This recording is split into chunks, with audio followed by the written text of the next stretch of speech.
Hablemos ahora del canon de las Sagradas Escrituras. En primer lugar, la palabra canon es de origen griego, pero que a su vez se deriva de las lenguas semitas. Y entre los semitas, la palabra cané o canú significa medida o vara para medir. Con el paso del tiempo, la palabra canon ha significado la lista oficial de los libros que la Iglesia reconoce como inspirados y como sagrados. También es necesario distinguir que la palabra canon tiene dos sentidos, uno activo, y en este aspecto quiere decir que los libros que conforman el canon de las Sagradas Escrituras son la norma de la fe y de la vida de la Iglesia. Y que la Iglesia, por lo tanto, no tiene ninguna autoridad para alterar el contenido de los libros canónicos. El otro significado del canon es en sentido pasivo, es decir, los libros que están contenidos en las Sagradas Escrituras son reconocidos por la Iglesia como inspirados por Dios. Y consiguientemente debemos distinguir entre canonicidad e inspiración. La canonicidad consiste en que hay una lista oficial de los libros que conforman las Sagradas Escrituras y que tienen un estatus propio dentro de la Iglesia y que se tiene que respetar. Por el otro lado, la palabra inspiración significa que esos libros han sido inspirados precisamente por el Espíritu Santo y son considerados sagrados. Por tal motivo hablamos de Sagradas Escrituras.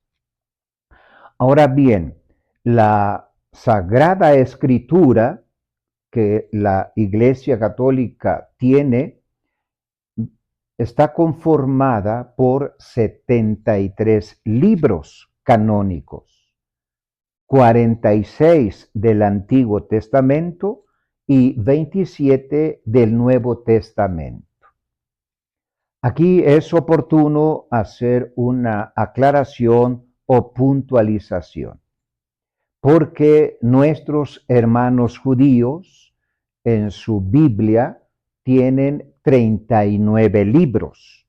Los católicos tenemos 46, como también iglesias protestantes históricas también tienen 39 y nosotros tenemos 46, aunque últimamente también reconocen los 46 libros, aunque ellos los denominan deuterocanónicos.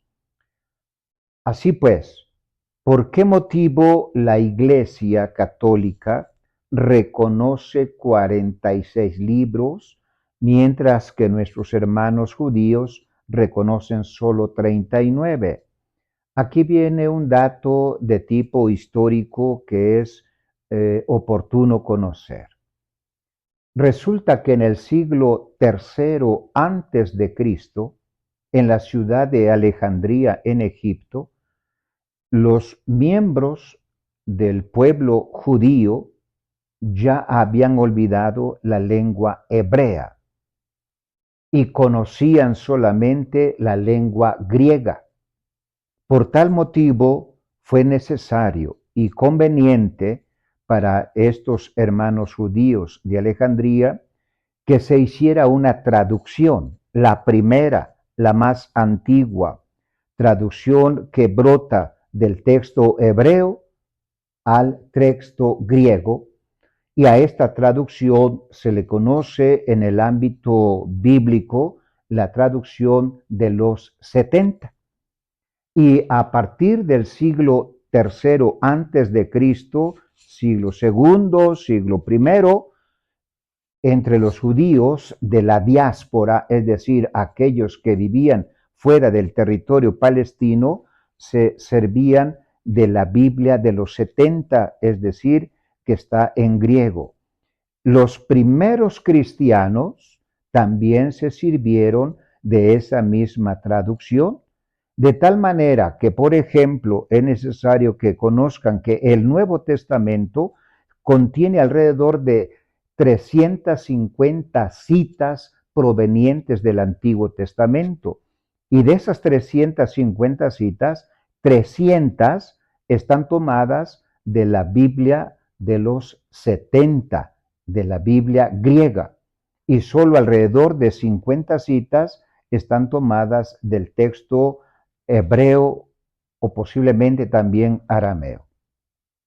Entonces, en el Antiguo Testamento nosotros tenemos pues 46 libros y del Nuevo Testamento tenemos los 27 libros. Todo esto se realiza, se utilizan, se proclaman en la celebración litúrgica de la iglesia, liturgia de las horas, se enseña también en la predicación e incluso en la catequesis. Estos libros son reconocidos por la iglesia porque ella misma los utilizaba, sea en su liturgia o que también tenían una paternidad de origen apostólico, especialmente los libros del Nuevo Testamento, y que concordaban con la regla de fe o norma de fe que era la que regía precisamente la fe de la iglesia. La bendición de Dios Todopoderoso, Padre, Hijo y Espíritu Santo, descienda sobre ustedes y permanezca para siempre. Amén.